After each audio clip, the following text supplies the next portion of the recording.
മഹാകവി കട്ടക്കയം ചെറിയാമാപ്പിള എഴുതിയ ശ്രീയേശുവിജയം മഹാകാവ്യത്തിലെ ഏതാനും വരികളാണ് ഇവിടെ ആലപിക്കുന്നത്.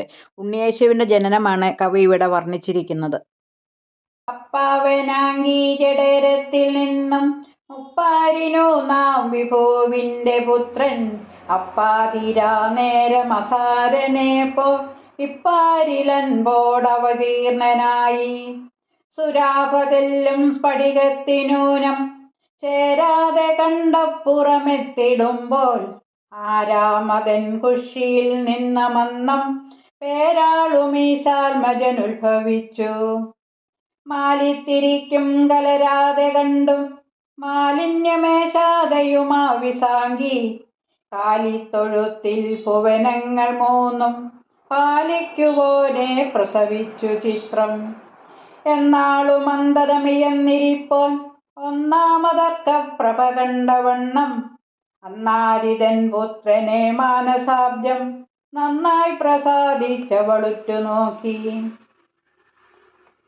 ദീനത്തമുൾപ്പൂവിൽ അനന്തരം തൻ ഹീനത്തമോർത്തത്തുവതമ്മ നീക്കി ആനന്ദ ബാഷ്പക്കടലിൽ കുളിപ്പിച്ച നന്ദനൻ തൻ കഴൽ ചേർത്തു ചുണ്ടിൽ. ആറോടു സാമ്യം പെടുവാൻ കണക്ക മാറോലുമസ്ത്രത്തോടു മുണ്ണി തന്നെ ഊറോടു യൗസേപ്പുമെടുത്തുടൻ തൻ മാറോടകക്കാമ്പു തെളിഞ്ഞു ചേർത്തു. കുന്തപ്രസൂനപ്രഭ പൂണ്ടുവാനോർ വൃന്ദം വണങ്ങും ശിശുതല്ലജത്തെ മന്ദം മൃഗത്തൊട്ടിയിലേറിയോരാനന്ദത്തോട ശ്രീതിലകം കിടത്തി.